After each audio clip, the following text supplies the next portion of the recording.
where the lights shine bright. Vegas, in the clear desert night. Vegas, where they can make you a star. Vegas, at the end. NFR Extra is a weekly podcast that focuses on the Wrangler National Finals Rodeo and features icons that embody the rodeo and Western lifestyle.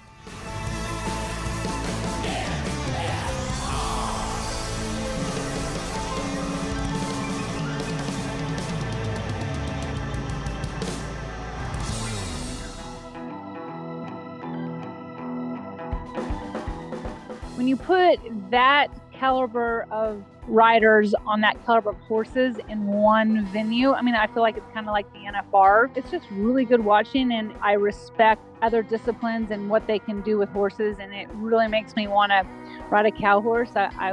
My bucket list is I want to run one down the fence because I think it looks like a blast. Is there one piece of advice that he gave you that really stands out that you hold near and dear to you today?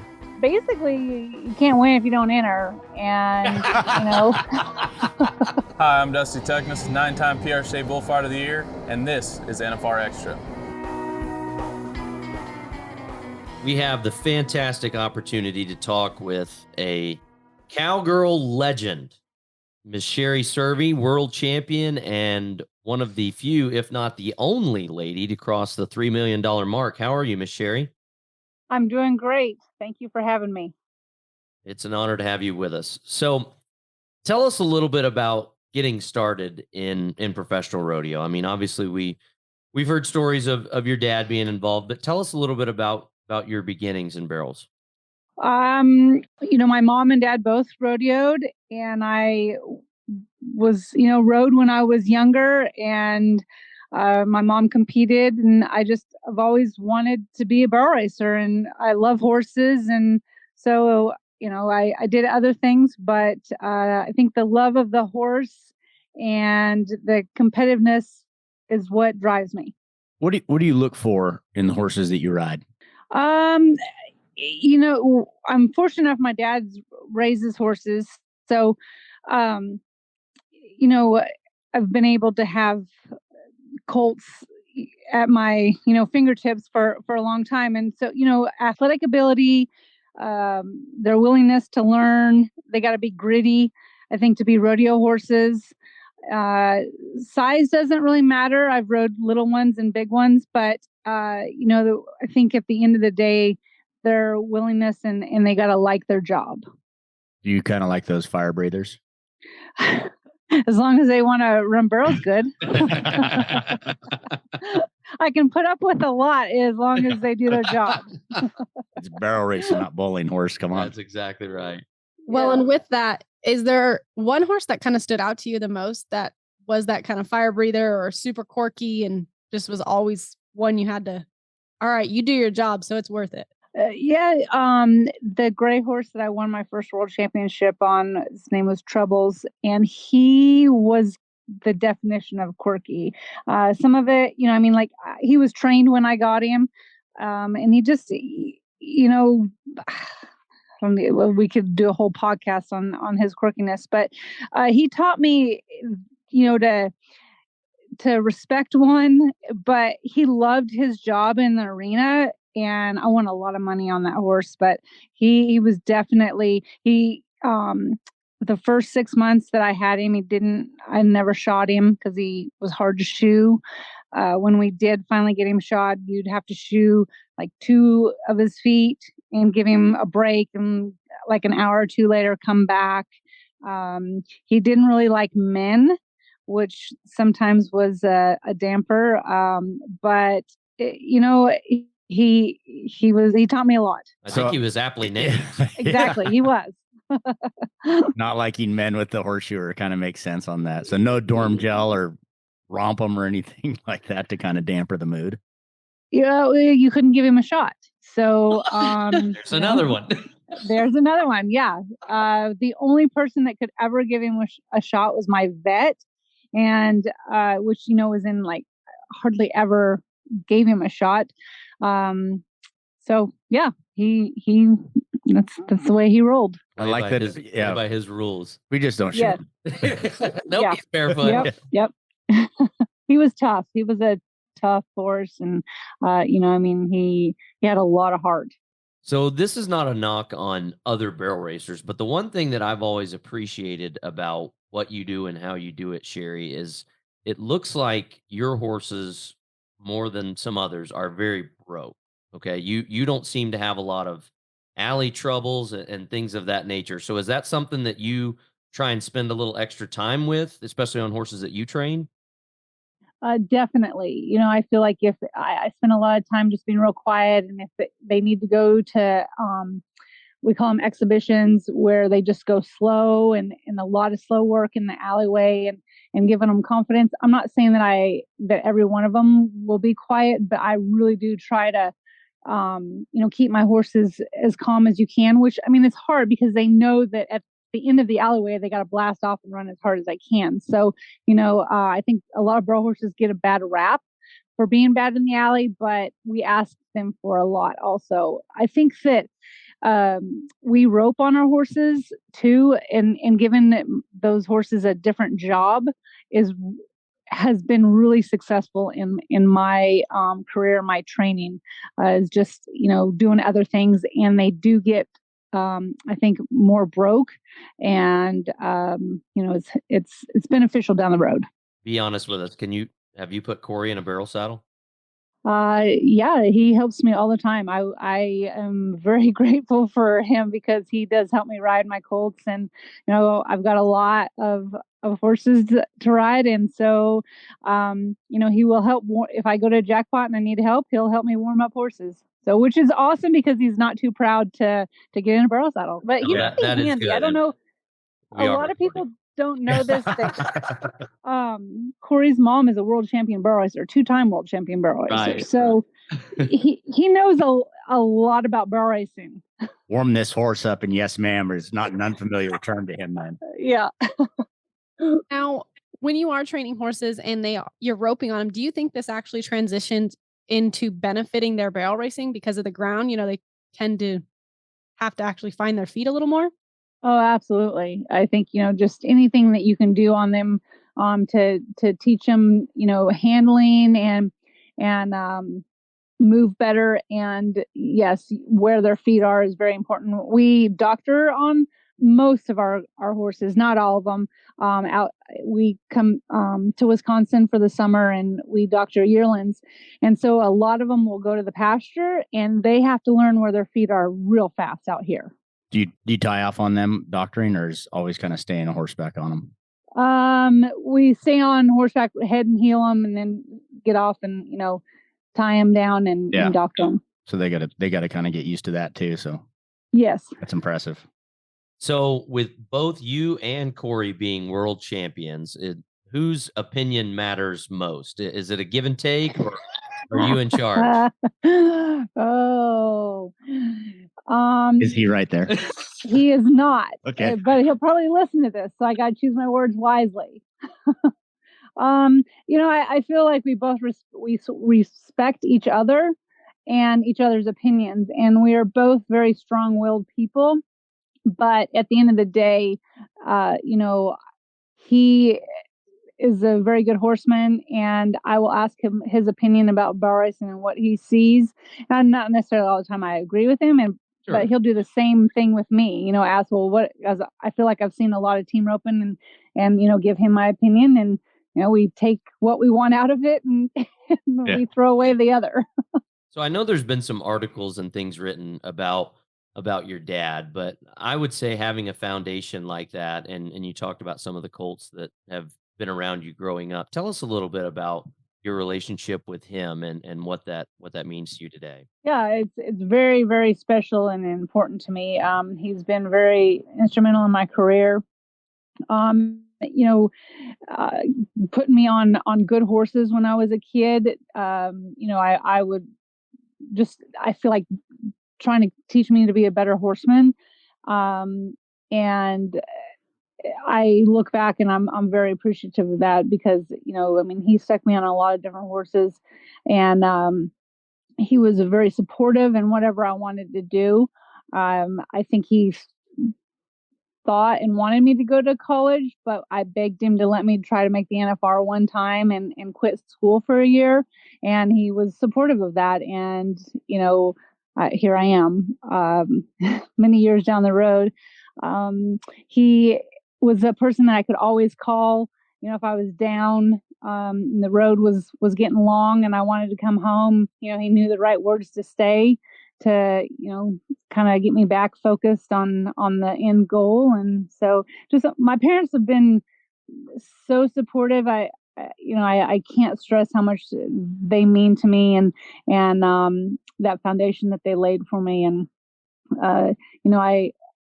I know when I was growing up, I probably wasn't very appreciative, but I am now.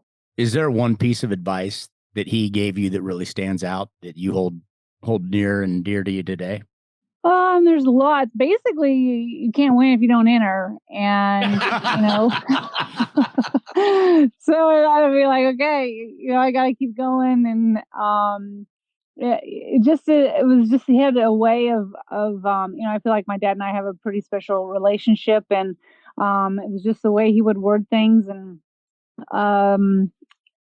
yeah, it was. I know he's given me a lot of advice, but he'd tell me that, and then also he'd send some good news home. He'd always tell me that. Yeah.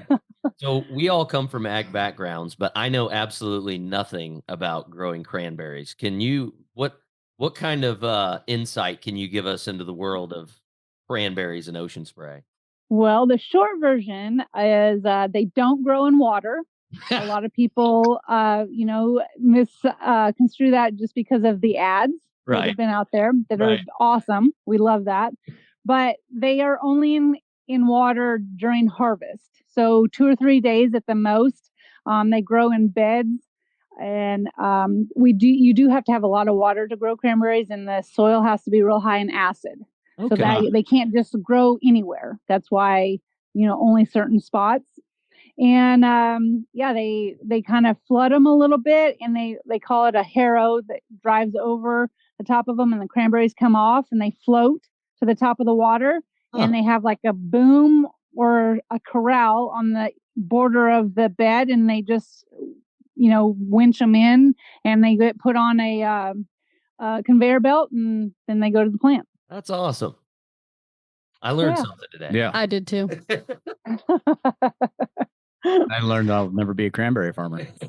I don't have the soil or the water. They're not going to just grow in Texas or Arizona. I know that.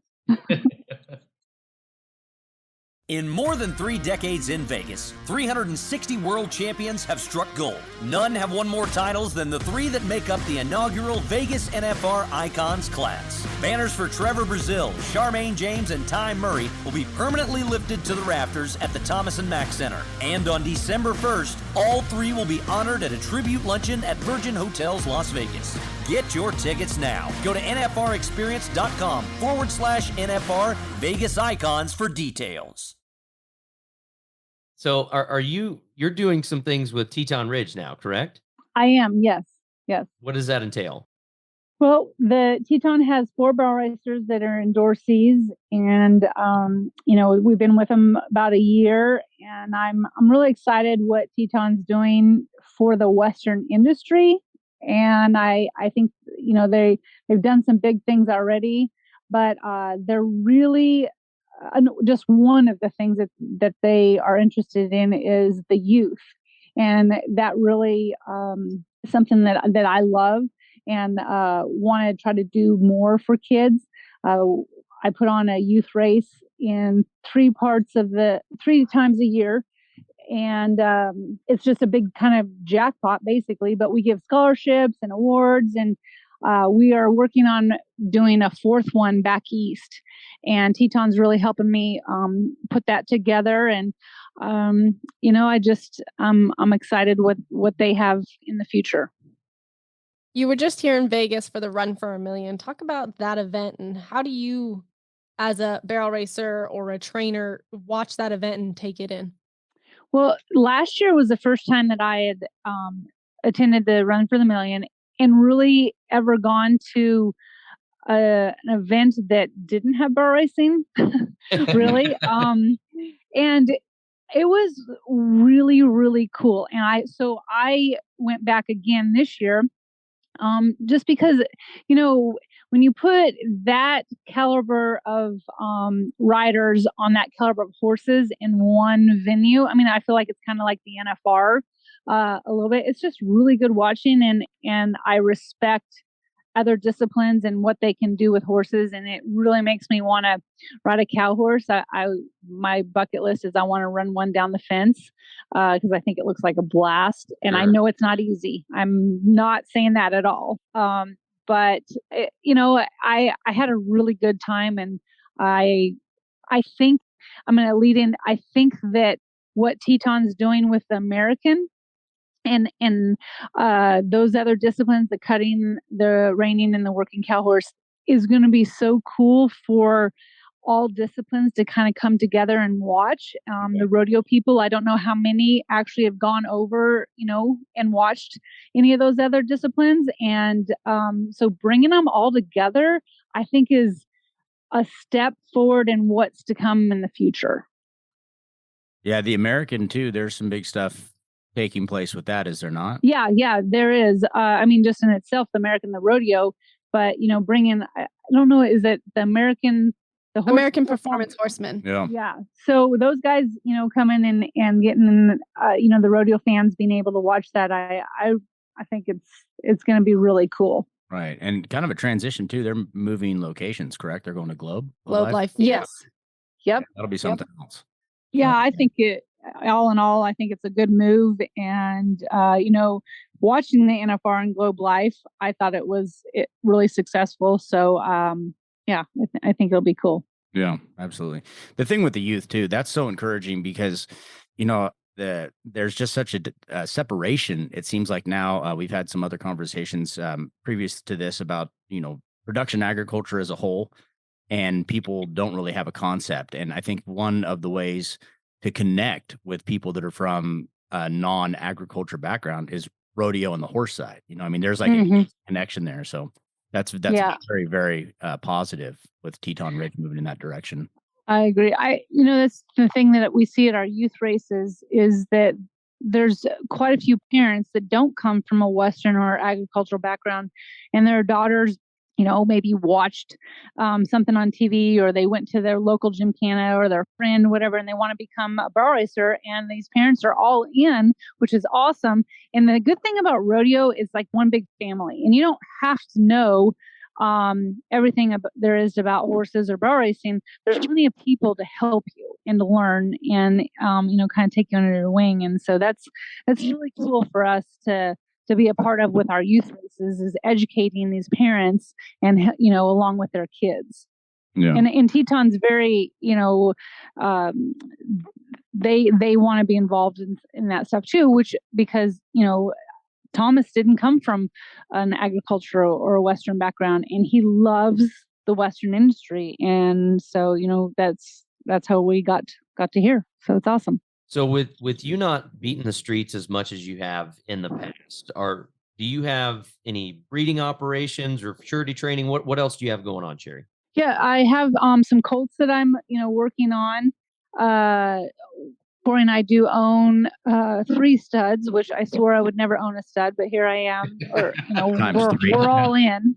Yeah, we own 3. Corey said it was 4. He's 1. I mean, yeah.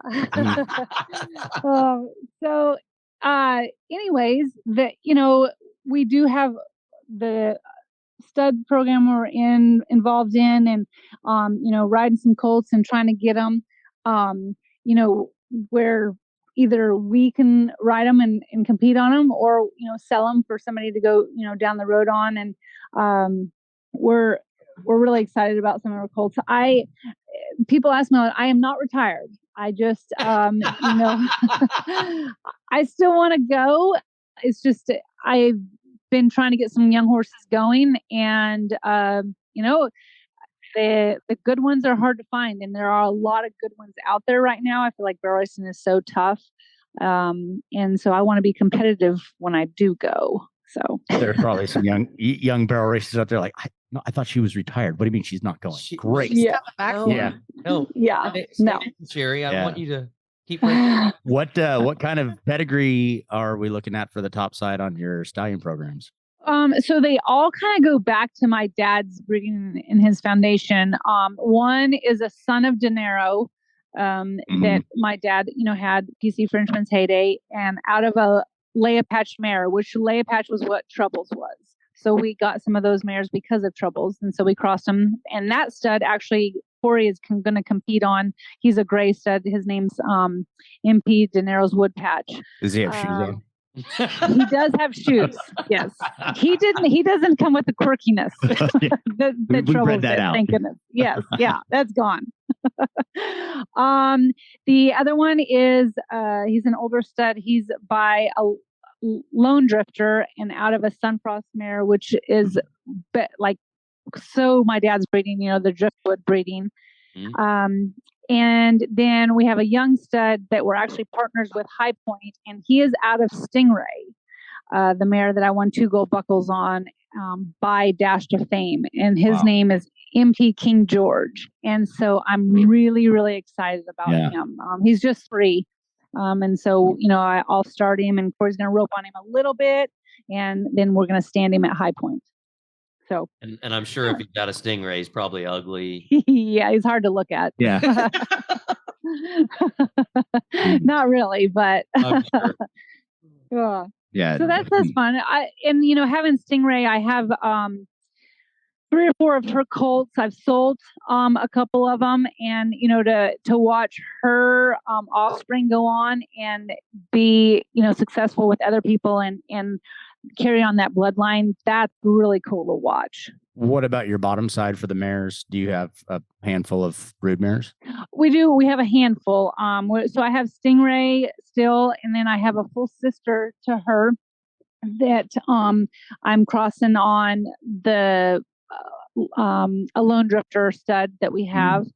And then I have a couple mares that are daughters of Dinero that I've competed on, and they've gotten hurt or just older and kind of retired them. And so, but they all those mares that I have that I've competed on go back to either Hawk breeding, which was Jet Deck and, kind of older run and bred, or the Leia Patch breeding crossed on Dinero.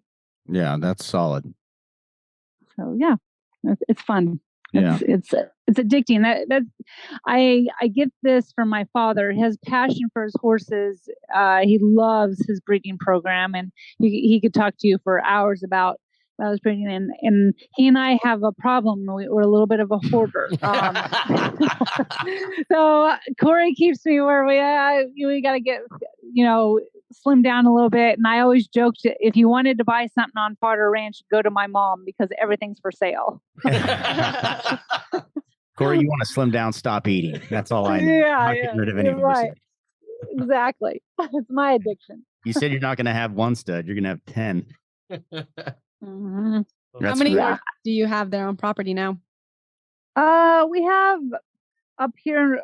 I'm in Wisconsin right now for the summer, and we've got, I think, close to 30 head of horses, which they're not a couple of them, a few of them are ranch horses and stuff. And our brood mares we keep in Arizona.